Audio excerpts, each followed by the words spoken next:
Hello，大家好。2026年嘅米蘭冬奧啱啱落幕啦。如果我哋淨係睇獎牌榜嘅話，其實法國隊今屆嘅表現係非常之唔錯嘅，尤其是最後嗰幾日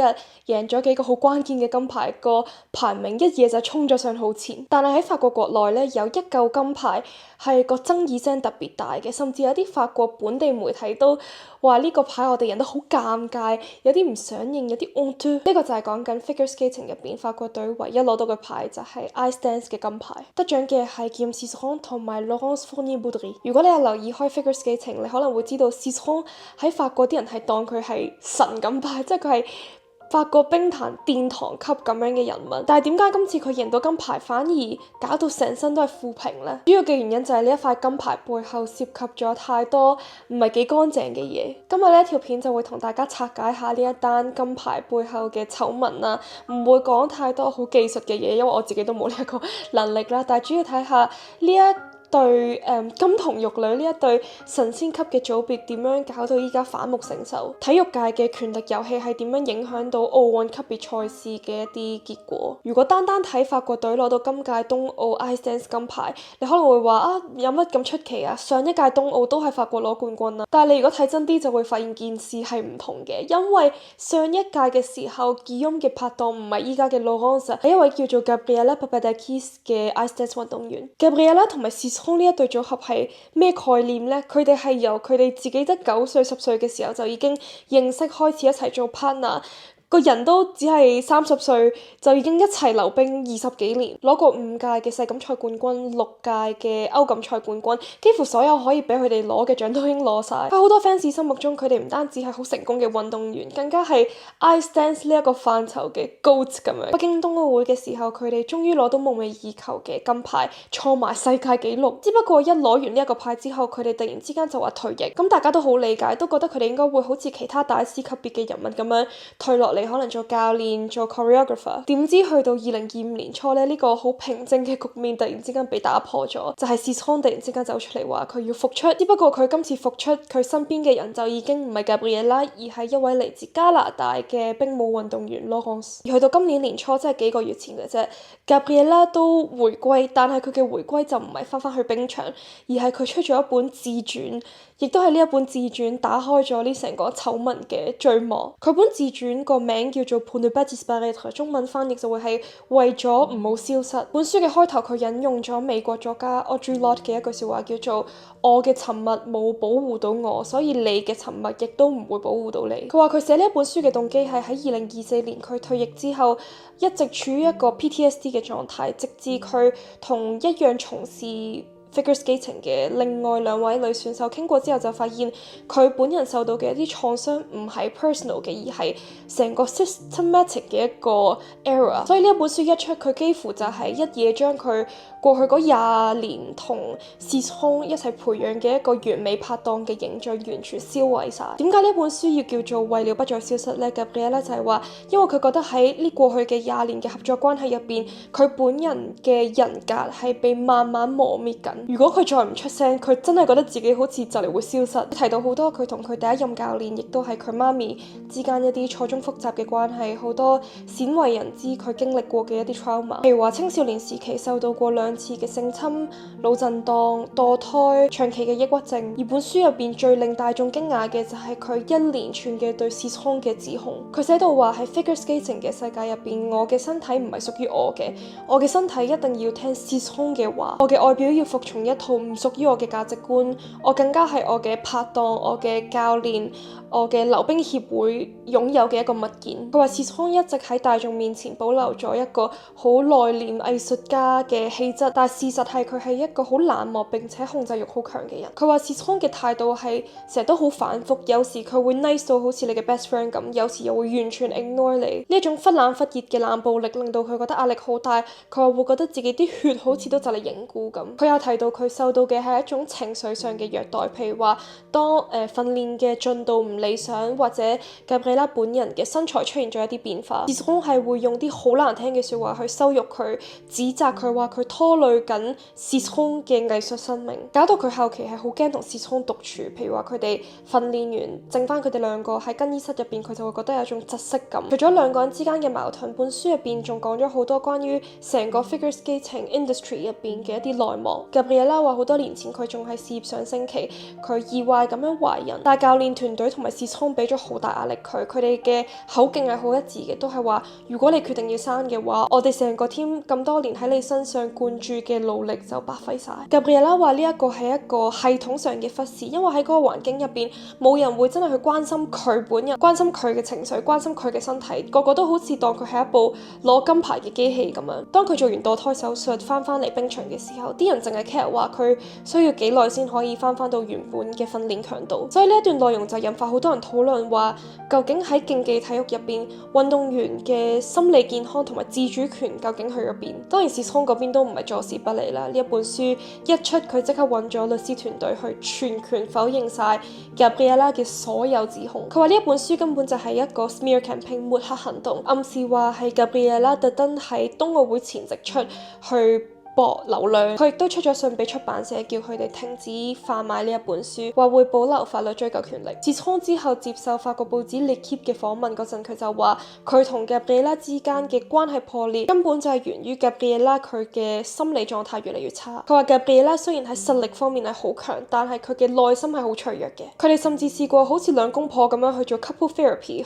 想去修補呢一個關係。但係 Cicerone 話嗰個 therapy 本身就係一個完全嘅失敗。佢話佢覺得自己呢20幾年嚟一直都係好尊重 Gabriela 嘅，佢唔明點解 Gabriela 要將佢塑造到好似一個罪人咁樣。而針對 Cicerone 嘅呢一啲回應，都有報紙去問 Gabriela 話佢點樣睇。Gabriela 就話 Cicerone 依家喺公眾面前嘅呢一番説辭，係喺佢哋兩個做 partner 嘅時候嘅作風一模一樣嘅。Cicerone 會抹殺佢嘅説話，令到佢自己懷疑係咪自己錯。呢一切都係 manipulation 嘅一個部分。當女性出聲舉報嘅時候，往往都要面對咁樣嘅後果。所以呢一單嘢去到依家就變咗一個羅生門咁樣，就係支持 Gabriela 嘅人就會話好勇敢啊！你講咗好多女性運動員咁多年嚟都唔敢講嘅嘢，但係亦有好多 Cicerone 嘅 fans 就會話呢一切全部都係 Gabriela 嘅主觀感受，甚至懷疑佢咁樣做純粹係想毀咗 Cicerone 嘅名聲。其實喺呢一本書出之前， Gabriela 同埋 Cicerone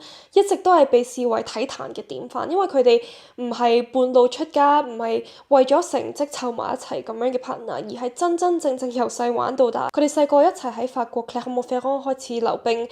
做咗 partner 嘅時候 Gabriela 得9歲，Cicerone10歲，而且佢哋嘅第一個教練就係 Gabriela 嘅媽咪 Catherine。所以你可以想象到佢哋兩個嘅關係幾乎係完全重疊，由咁細嘅年紀開始就幾乎每日都要見面練習去比賽，可能一早已經超過咗普通隊友，可能更加似係兄妹屋企人咁樣嘅關係。而喺實力方面，佢哋亦都係喺過去嗰10幾年幾乎係統治咗成個冰舞界，所以亦都係咁樣。當佢哋有呢一個咁 strong 咁好似不可分割嘅背景，而 Gabriela 突然之間走出嚟話呢一段望落咁 dreamy 嘅關係，其實背後係充斥住 trauma， 充斥住侮辱，充斥住控制，大家先至會覺得咁難以接受，好似一本自傳打破咗全法國對佢哋有寄望嘅人嘅一個美夢。講完 Gabriela 呢一邊嘅指控，我哋睇下 Cicerone 佢呢幾年做咗啲咩？點解佢突然之間出翻嚟嘅時候係揾咗一個加拿大嘅 Laurence 作為佢嘅 partner？ 其實佢同 Laurence 做拍檔嘅消息當時係非常之震撼嘅，因為 Laurence 首先甚至唔係法國人，佢係加拿大人，佢都係技術非常之紮實，所以當佢同 Cicerone 呢一個大魔王話要組成一個 team 嘅時候，係令到好多其他冰舞運動員覺得受到威脅嘅。只不過呢一個新組合由第一日開始就籠罩住一個好奇怪嘅 atmosphere。點解咁講呢？咁呢一度就要講到 Laurence 佢作為仲係加拿大冰舞運動員嘅時候，佢嘅 partner 亦都係佢嘅男朋友 Nicolas Sorensen。2024年初，加拿大體育誠信專員辦事處收到一位前花樣滑冰選手嘅控訴，就係話2012年 Sorensen 喺美國 Connecticut 參加一個特訓嘅時候，喺一個 party 之後性侵咗咗當時只有22歲嘅佢。蘇慶生出咗聲明全盤否認，話成個控訴都係虛假嘅。但係呢一度嗰個誠信專員辦事處佢已經開始介入調查，咁蘇慶生就一定要停賽6年。去到2025年6月咧，蘇慶生被停賽嘅呢一個決定係撤銷咗嘅，只不過呢一個撤銷唔係因為法庭證實到佢係無辜嘅，而只係因為追溯翻去2012年嘅時候，蘇慶生都唔係代表緊加拿大參賽，佢本身係丹麥人，佢係丹麥運動員，咁所以加拿大體育誠信專員辦事處係冇權力去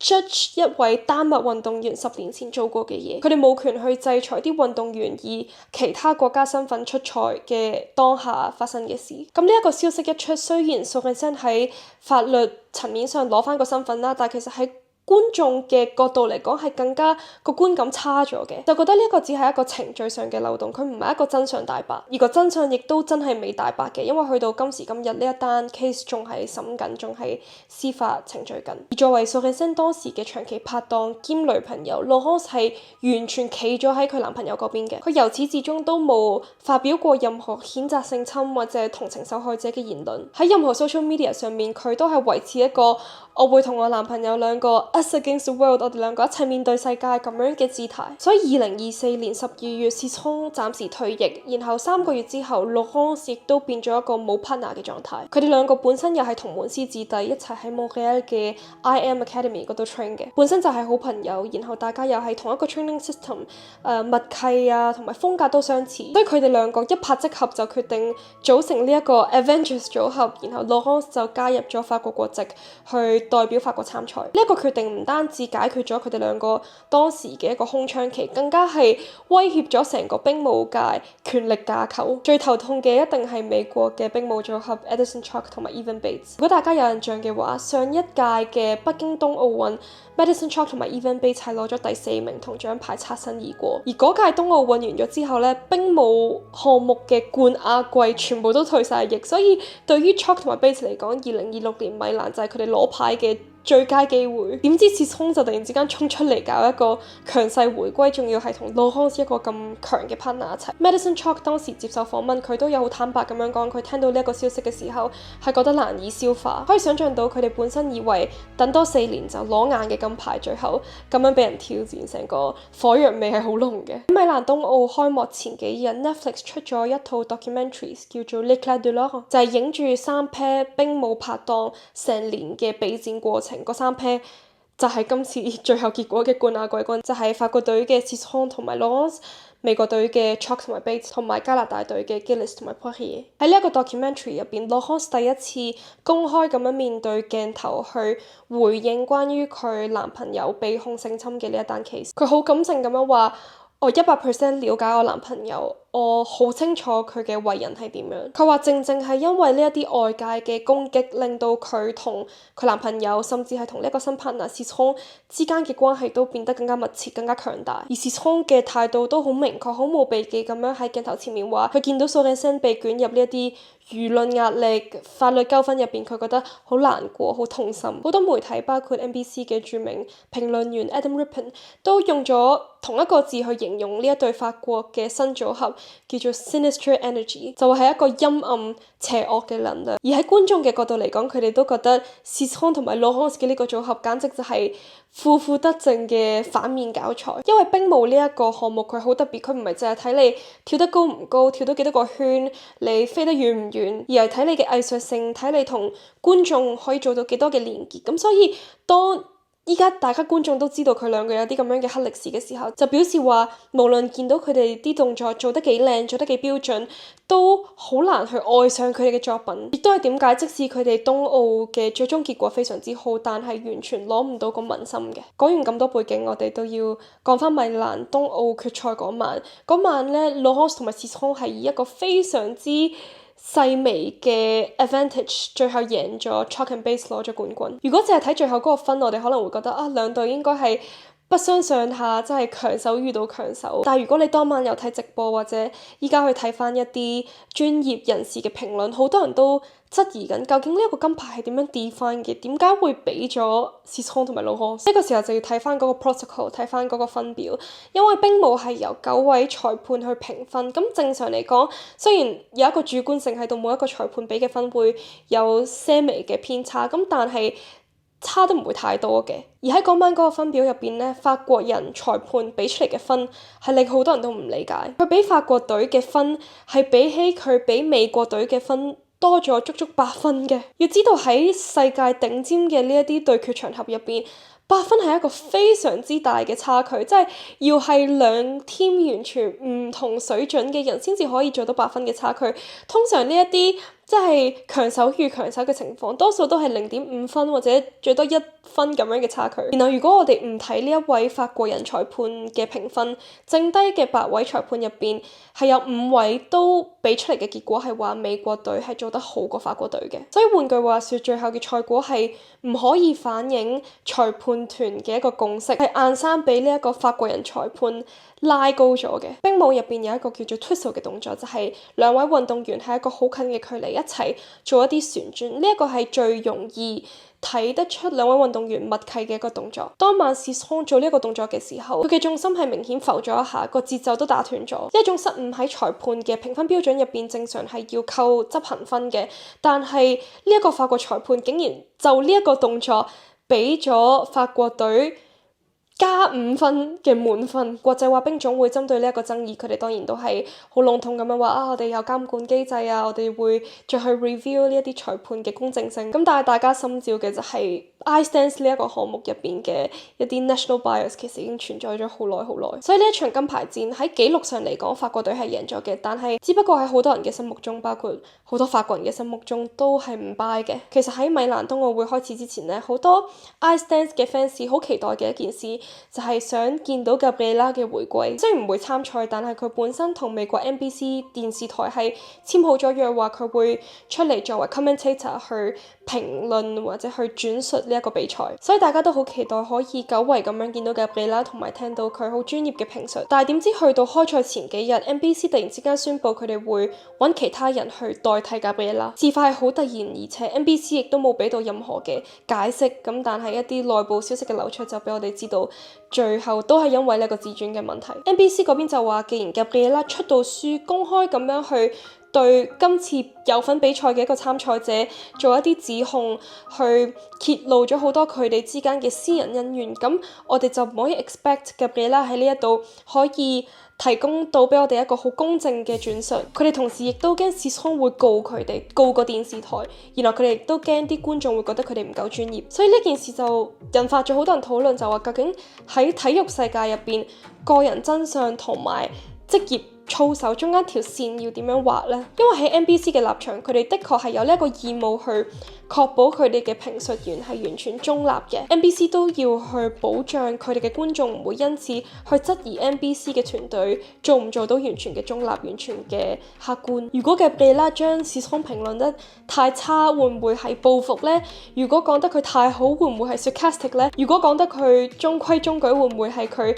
hea comment 呢？呢一啲專業性上嘅利益衝突，的確係佢哋作為傳媒必須要好小心嘅嘢。但係另一方面，又有人會話，點解講出真相嘅後果係要運動員作為受害者去承擔呢？一個運動員去公開咁樣講佢喺呢一個圈子曾經受到嘅一啲不公平對待係好難嘅，因為佢哋好清楚就係呢個圈子好細，個 connection network 係錯綜複雜，所以一旦你作為第一個人去打破咗呢一個表面好和諧嘅關係，槍打出頭鳥，你好容易就會被視為係一個 troublemaker。所以體制上好多協會都口口聲聲話我哋要支持運動員，保障佢哋嘅心理健康，保障佢哋夠膽去 voice out 佢哋嘅訴求。但係當呢一啲聲音真係出現嘅時候，佢無可避免必定會影響商業利益，會影響成個組織develop 出嚟和諧嘅假象。呢一個時候個 system 一定都係會採用最安全、最保守嘅做法，就係將呢一啲聲音邊緣化。所以喺追求金牌、追求成功嘅背後，係咪真係我哋有空間去容納呢一啲唔完美呢一啲唔和諧嘅真相呢？定係我哋一直都係無意中建立緊一個機制，係令到人為咗保住份工、保住呢一個和諧，而要保持沉默呢？所以今日同大家整理咗咁多資料，我都好好奇大家嘅諗法，究竟你哋覺得 Citron 係受害者定係加害者？Gabriela 佢作為一個 team player，佢以一個出書嘅方式去 voice out 佢對 Citron 嘅指控係咪一個聰明嘅做法？歡迎大家喺條片下邊留言。咁今日呢條片就去到呢一度，我哋下一條片再見，拜拜。